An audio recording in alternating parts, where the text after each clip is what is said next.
Welcome to our YouTube channel Hariti study hub.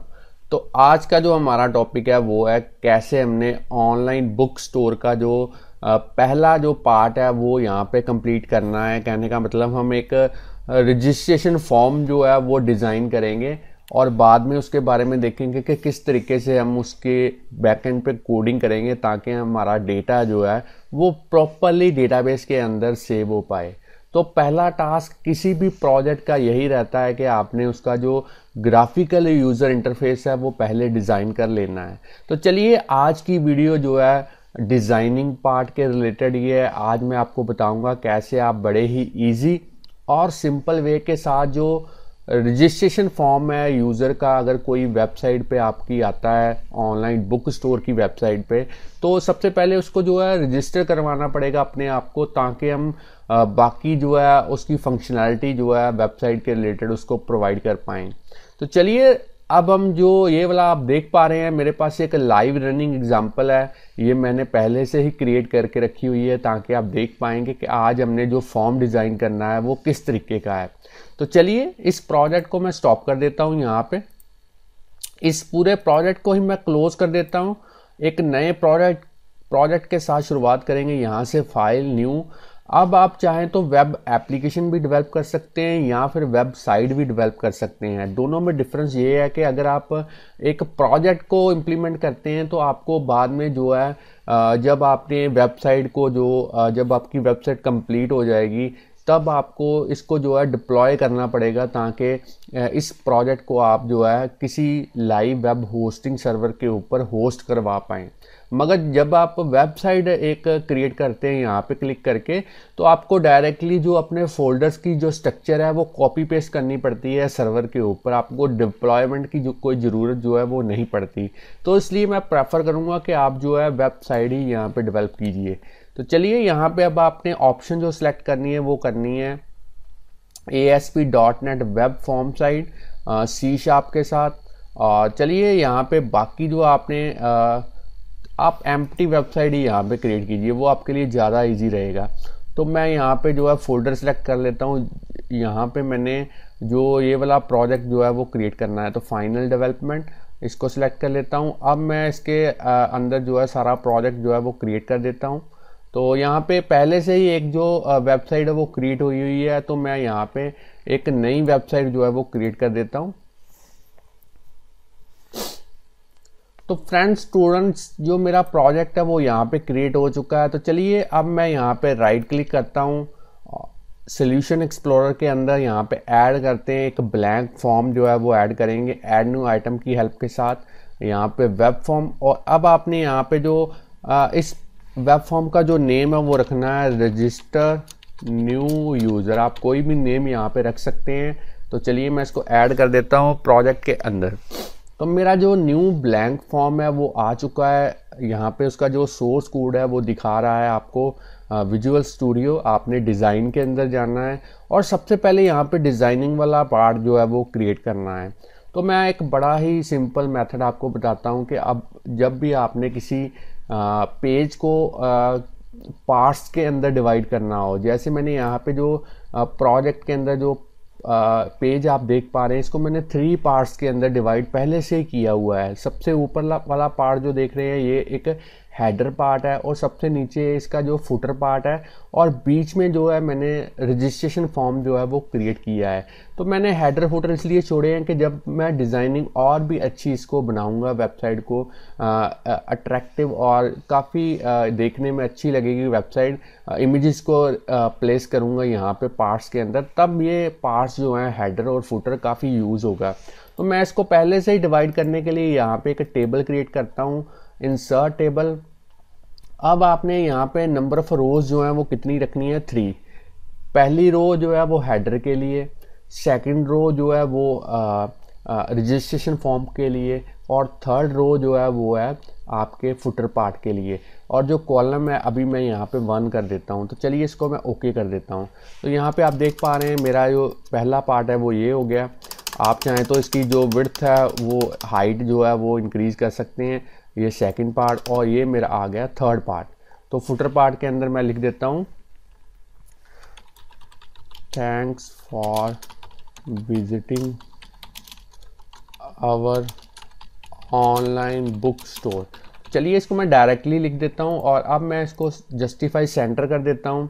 और अब आपने यहाँ पे सबसे ऊपर जो है वो लिखना है, आप लिख सकते हैं यहाँ पे मैं लिख देता हूँ हरिती स्टडी हब और साथ में लिख देता हूँ online book store in ASP.NET using C#। तो चलिए इसको जो है वो सेंटर में कर देते हैं, इसकी भी जो अलाइनमेंट है वो सेंटर में कर देते हैं। तो फ्रेंड्स सुनो, अब हमने जो बीच वाला पार्ट है, इसका सेंटर वाला पार्ट है, इसके अंदर जो है एक टेबल डिज़ाइन करना है। तो यहाँ पे आप देख पा रहे हैं, अब फिर से टेबल की कितनी नंबर ऑफ रोज होंगी आप देख पा रहे हैं, पहली row, second row, third, fourth, fifth, sixth, seventh, 8, 9, 10, 11 और 12। तो चलिए 12 जो रोज हैं वो यहाँ पे क्रिएट करते हैं, एक नया टेबल इंसर्ट करते हैं यहाँ पे 12, और जो कॉलम्स होंगे इसके होंगे 2।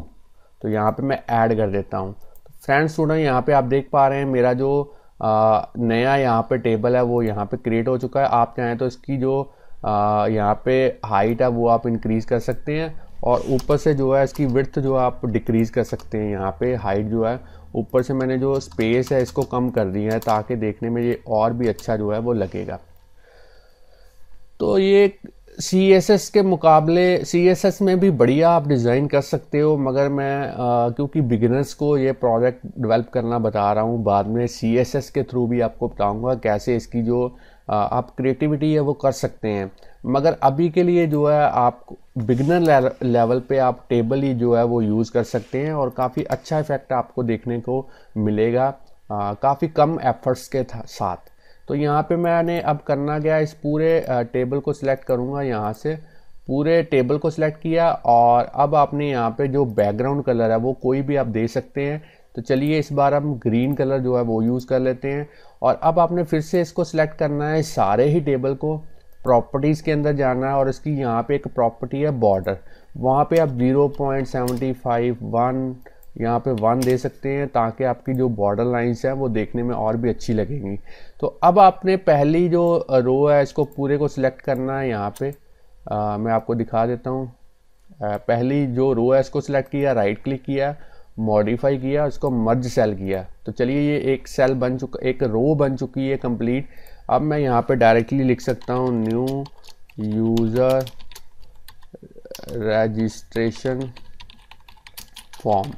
चलिए यहाँ पे न्यू यूज़र रजिस्ट्रेशन फॉर्म आ चुका है। इसी तरीके से आपने जो लास्ट वाली रो है इसको भी राइट क्लिक करना है, मॉडिफाई पे जाना है और इसको मर्ज सेल करना है। अब मैं डायरेक्टली यहाँ पे लिखूँगा यूज़र नेम, आप इसको जो है सेंटर में कर दें और अब आपने इन रोज़ को सिलेक्ट करना है और इनकी भी जो पोजीशन है वो आपने सेंटर में करनी है। तो इस वाली जो एरिया है इसकी अलाइनमेंट जो है आपने यहाँ पे लेफ़्ट करनी है ताकि टेक्स्ट बॉक्सेस जो हैं वो यहाँ पे डायरेक्टली आ पाएँ। यहाँ पे अब मैं लिख देता हूँ पासवर्ड और नीचे लिख देता हूँ कन्फर्म पासवर्ड और सबसे उससे नीचे आपने लिखना है नेम और फिर आपने यूज़र से पूछना है एड्रेस। तो चलिए इससे आगे आपने करना है सिटी और इससे आगे आपने करना है स्टेट। अब आपने यहाँ पे फिल करवाना है मोबाइल नंबर। तो चलिए यहाँ पे लास्ट में हमने यहाँ पे ईमेल एड्रेस जो है वो यूज़र से एंटर करवाना है। तो मैं ईमेल एड्रेस यहाँ पे लिख देता हूँ। अब आपने यहाँ पे जो है टेक्स्ट बॉक्सेस जो हैं वो यहाँ पे यूज़ करने हैं। तो मैं यहाँ पे पहला टेक्स्ट बॉक्स जो है वो ऐड कर देता हूँ यहाँ पे। अब आपने इसको कॉपी करना है और इसको यहाँ पे हर एक सेल के अंदर जो है इसको पेस्ट करते जाना है। तो चलिए मैं पेस्ट करते जा रहा हूँ यहाँ पे।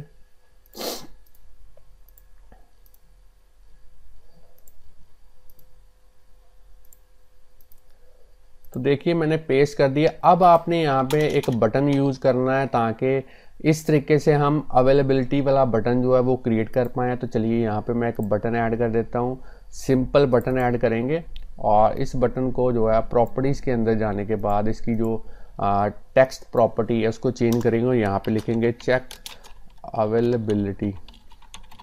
तो चलिए यहाँ पे मैंने लिख दिया है और इसका भी जो साइज़ है वो इंक्रीज़ कर सकते हैं। आप चाहे तो इसका जो फॉन्ट है वो आप चेंज कर सकते हैं। कलर चेंज कर सकते हैं, सारा कुछ जो है आपका यहाँ पे प्रॉपर्टीज़ के अंदर जो है वो दिया हुआ है। यहाँ पे फॉन्ट देख पा रहे हैं आप फॉर कलर भी इसका चेंज कर सकते हैं, बैक कलर भी इसका चेंज कर सकते हैं, वो आपके अकॉर्डिंगली होगा, आप डिज़ाइनिंग और भी अच्छी कर सकते हैं। अब मैं यहाँ पे, क्योंकि जब मैं यहाँ पे चेक अवेलेबिलिटी पे क्लिक करूँगा तो आपको जो भी यूज़र नेम आपने एंटर किया होगा उसके बारे में आपको सॉफ्टवेयर जो है वो बताएगा प्रोसेस करने के बाद कि क्या वो यूज़र नेम पहले से रजिस्टर है या नहीं है। तो उसके लिए यहाँ पे मैसेज प्रिंट करवाने के लिए आपको लेबल यूज़ करना पड़ेगा। तो चलिए मैं यहाँ पे एक लेबल ले लेता हूँ और इस लेबल को अभी के लिए मैं जो है वो ब्लैंक कर देता हूँ, बाद में कोडिंग के थ्रू जो है इसके अंदर जो चेंजेस हैं वो करेंगे। तो मैं अभी के लिए इसको ब्लैंक कर देता हूँ। चलिए ब्लैंक कर दिया। अब आपने क्योंकि यहाँ पे भी आपने लॉगिन वाला जो रजिस्टर वाला बटन है वो क्रिएट करना है, तो यहाँ पे मैं एक बटन और ऐड कर देता हूँ। इसी बटन को कॉपी कर लेते हैं और यहाँ पे जो है इसको पेस्ट कर देते हैं। तो चलिए यहाँ पे एक बटन और आ चुका है मेरा।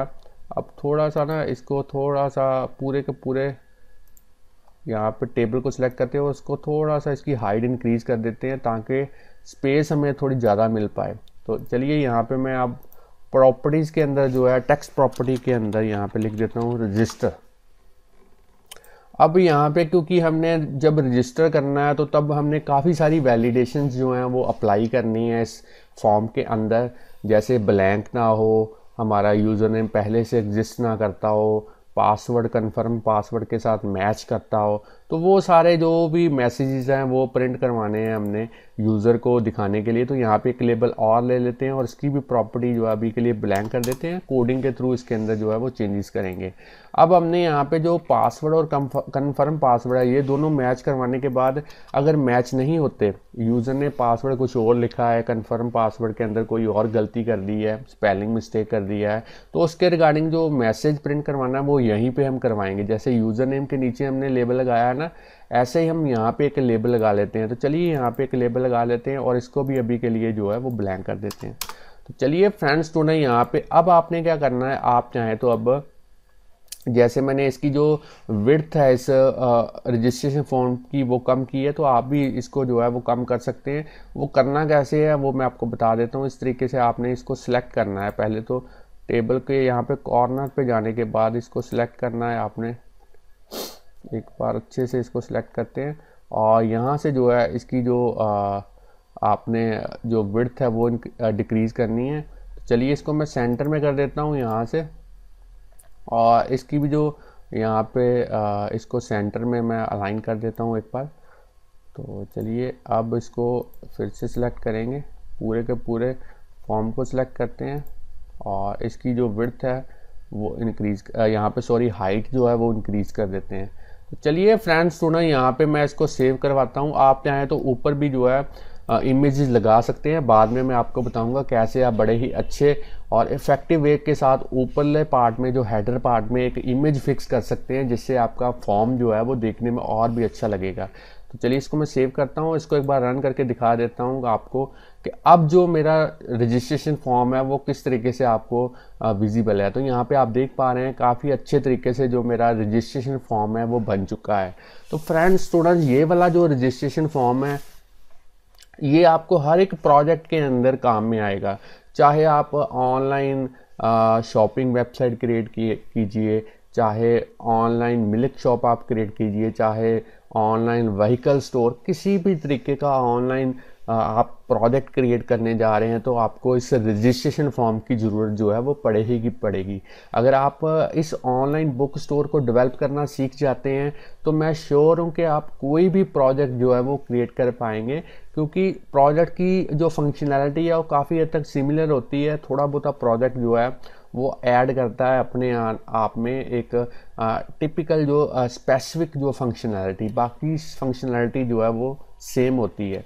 तो चलिए फ्रेंड्स स्टूडेंट्स, अगर आपको आज की वीडियो के बारे में नॉलेज मिल चुकी है किस तरीके से डिज़ाइनिंग पार्ट जो है रजिस्ट्रेशन फॉर्म का जो है वो क्रिएट करना है, तो इस वीडियो को लाइक कीजिए। और अगर आपने कुछ मन बनाया है कि इस हमारे चैनल को सपोर्ट करना है तो आप डोनेशन भी ज़रूर दीजिए। डोनेशन कीजिए, कम से कम डोनेशन कीजिए जितनी आप कर सकते हैं। लिंक जो है वो डिस्क्रिप्शन में दिया हुआ है वीडियो की। और अगर आप पेन ड्राइव हमारी परचेज़ करना चाहते हैं जो कि 999 रुपीज़ की है, वो आप कर सकते हैं। या फिर हमारा कोडिंग पैक जो है वो 49 रुपीज़ का है, जिसमें 350 से ज़्यादा कोड जो है अवेलेबल हैं, वो आप डाउनलोड कर सकते हैं। तो जल्दी जाइए और डिस्क्रिप्शन में जो इस वीडियो की डिस्क्रिप्शन है उसके अंदर जो लिंक्स दिए हुए हैं उनको ज़रूर चेक कीजिए। तो इसी उम्मीद के साथ अब हम अगले पार्ट के अंदर आपको दिखाएंगे कि कैसे आपने इसकी जो फॉर्म की बैक एंड कोडिंग है वो करनी है। Thanks friends for watching our videos.